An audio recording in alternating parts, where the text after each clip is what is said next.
I remember that when I studied, which was back in the last millennium, not just back in the last century, can you imagine it? We were being told and convinced that people originated from apes. But I remember such an ironical case, which I didn't witness, but anyway, when a teacher asked a pupil, "Do you know where people originated from?" He said, "Yes, I did. Did you understand that people originated from apes?" He said, "Maybe you originated from apes, but I originated from my parents." And the poor teacher didn't know what to do after such an answer. Indeed, they tried to convince people of it. It's such an interesting thing. Why do we want so much to bring people to earth? Do you remember our high-flown great poetry? Do you remember the inner fights of Anna Akhmatova throughout her life, from her early youth and to the last days of her life? Indeed, this was an inner fight, and many of our poets wrote about it. There are two souls in my breast, and they are trying to get apart. So what are these two souls? What do we mean? Are there two souls in a person? No, one. There is just one soul. If you ever read the New Testament or the Gospel or the epistle written by Christ's disciples, just take a look what they were telling us about, that indeed a person has the animal origin as well as the heavenly origin, which calls us to heaven, and those two origins are called carnal and spiritual. So there are two origins, and it's interesting how they interact. Indeed, they're in a constant fight. The example of Anna Akhmatova is the one which illustrates very well this everlasting fight. Do you know an interesting phrase by our prominent Russian philosopher of the end of the 19th century, Vladimir Solovyov? He said that at a certain period of our life, the one that you are going through right now, he called this period the fatal age. At this age, so it is so strange. What was he talking about? He said something very interesting. Both heaven and earth and hell are watching a person with special attention at the fatal time when a person is getting eros. So it is very interesting. What eros? If you studied the philosophy of the ancient Greece, you know that he was a god of love who turned now into something different. Now this word means something different, but at first it was the god of love. And at this age, and why is this time fatal? It seems it is amazing. What can be better?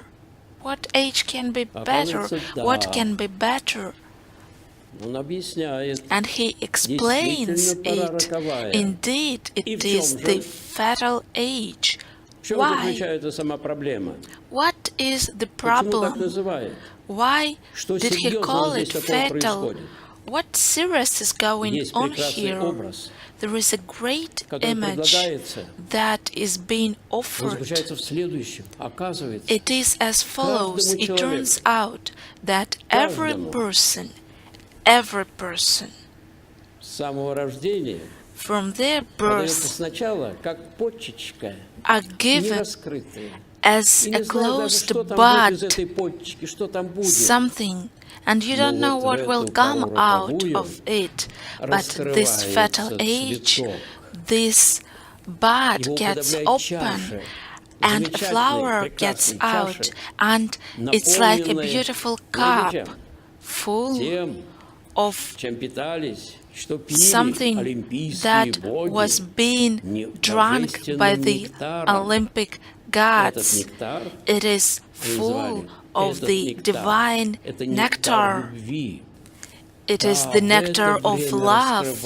Indeed, at this age, this bud gets open and it turns out to be a flower, and you can enjoy it to the greatest extent, but in the same way, you can just throw it away. And you are given a full cup of love, but you can act differently. You can drink it all, and you can just splash it here and there, sprinkling it where people are walking with their dirty shoes, and you will trample down this priceless nectar. So you should realize what I am talking about if we turn to the tradition, which is the topic of our meeting here today. And we are talking about innovations which are taking place. When we're talking about it, we can see the tradition of the ancient Rus. And please read about it. I see that you are interested in it. You can just read how the main event of every person took place.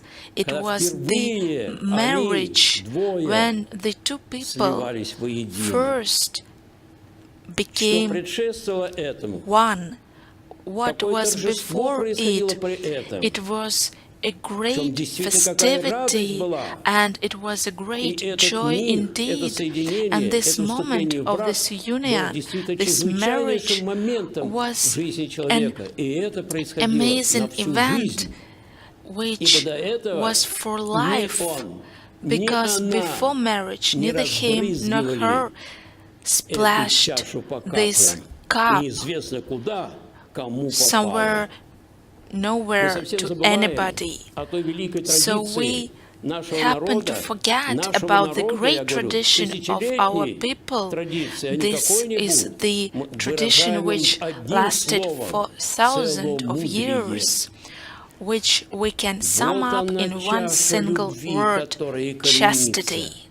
So here is the cup of love which every person has, and this cup fulfills our soul. And then when indeed these bows who have full cups, when they get united, it is the festivity of love and happiness. There was a tradition which ended in great marriages. Do you remember the marriages in villages? Oh my God, it was amazing. It wasn't like now, we should invite him, her, and them I don't want to invite. So in a village, everyone was invited. Anyone who just happened to go by, they also were guests, and it was a great festivity for everyone. Indeed, so here they started to drink the full cup of love in their lives. It was the tradition. Indeed, the marriages were so strong, and they were being protected. And what about the innovations today? Just take a look. Just let's take a look what is going on today. What else do we need to tell after this? Everything has been turned into the animal lifestyle instead of life, instead of real love.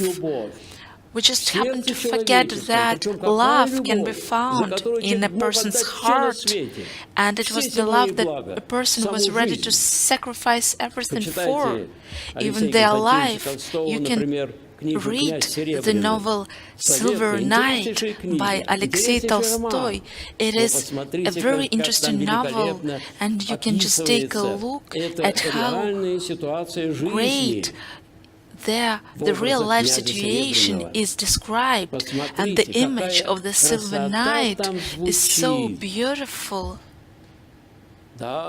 Yes, there was the tradition. Indeed, it was the real beauty indeed. And what do we have as the opposite option? You can just switch on the TV and you will watch. What will you watch there? It is the mockery regarding everyone, and especially women, because you can say, please get undressed now, and you will be told, are you crazy? But really, but what is being done everywhere? So let's just take the TV, the internet, the magazines, the advertisement, the newspapers, and we are being fed with this being inflicted on us. They are trying to take this fortress, and you know, Russia is something that is trying to get opposed to it. We have just some remains of this chastity and conviction, and the conviction that this life is not over after this short decades get over, but we have eternal life in front of us, and we should think about it. And why do we still have it? Only because we still have orthodoxy that still tells us about the God's commandments, which tell us that love is the utmost value. Orthodoxy speaks of our heart, of our soul, and not of the dirt that you can find at every corner today. So this is the fatal age indeed, which comes. And you know at what age it comes. It is natural. And what can be happening? There is an episode, a hotel, and I heard it from a person who lived before the revolution. It was in a hotel, in the hall of the hotel, and there are great paintings to the right and to the left. And at one painting, you can see the beauty, the sunlight. A lot of young men and women dressed in festive dressings with torches, and you can just feel what great music there is from that painting. And you look to the opposite side, and what can you see there?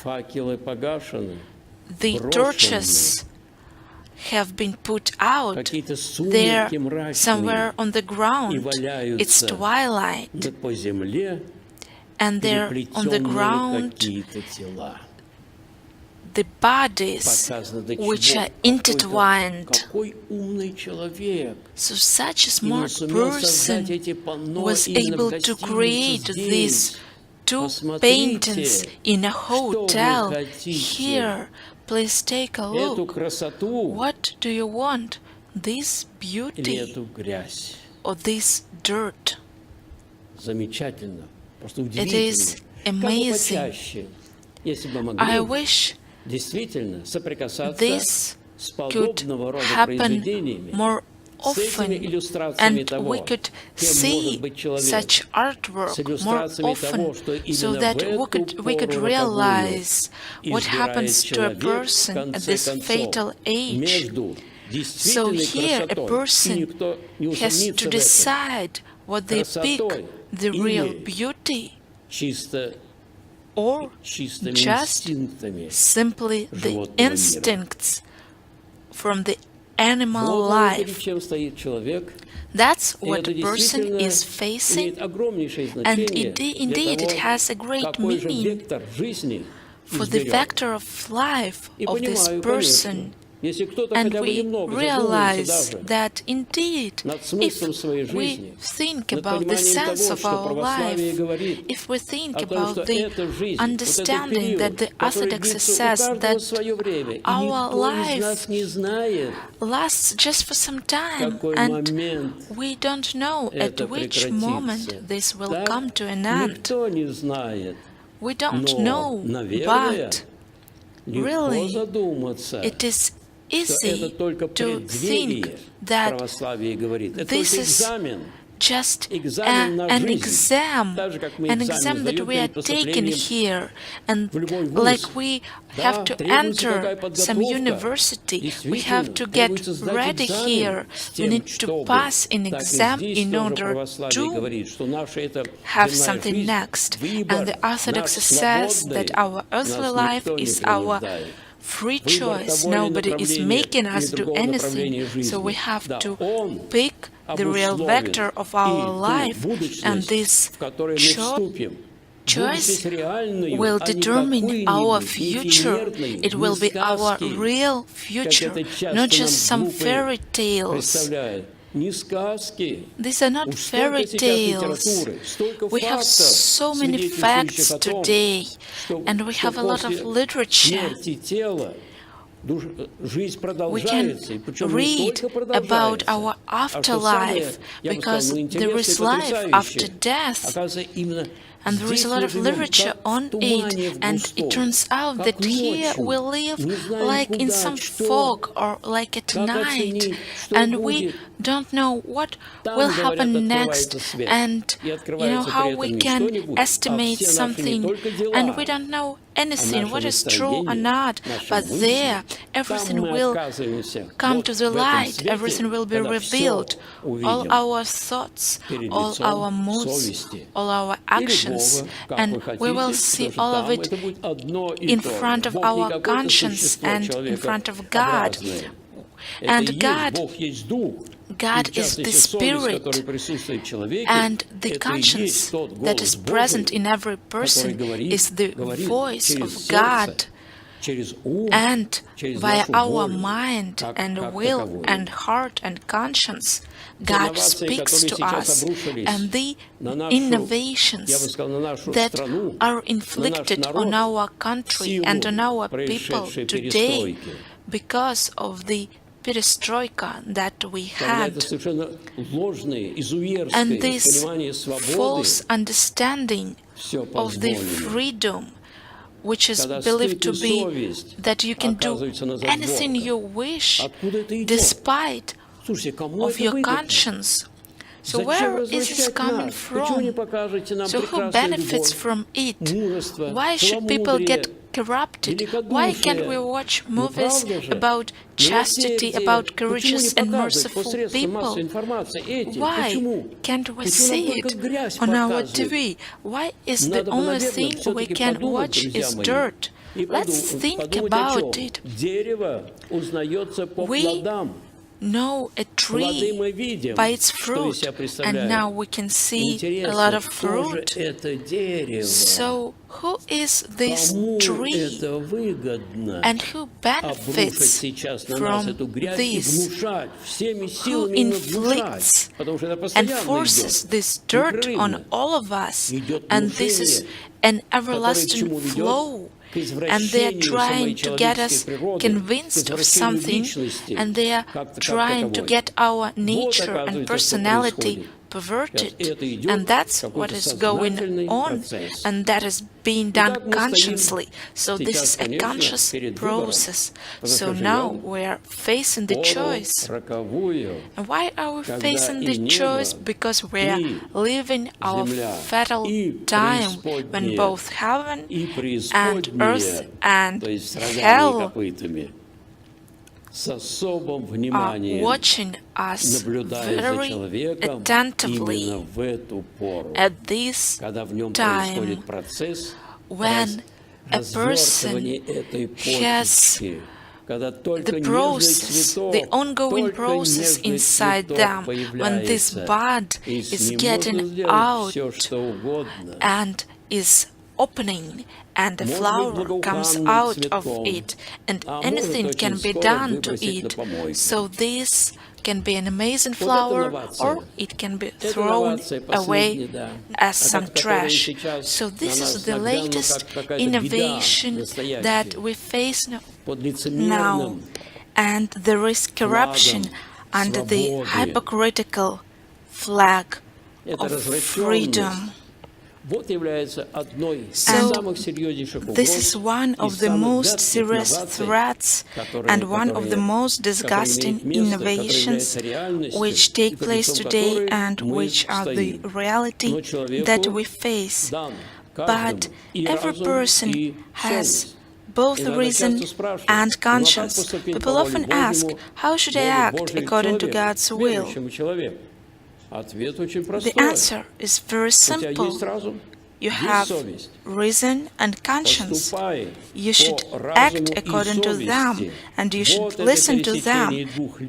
And this is the crossroads of the two lines. And this is the answer to the question about God's will. And even if my silly reason or mind makes a mistake, God will correct this mistake. But it depends on me if I act honestly and if I act according to my conscience. So these are the thoughts that we have when we are coming up to the holiday of the Nativity of Christ, the upcoming Christmas.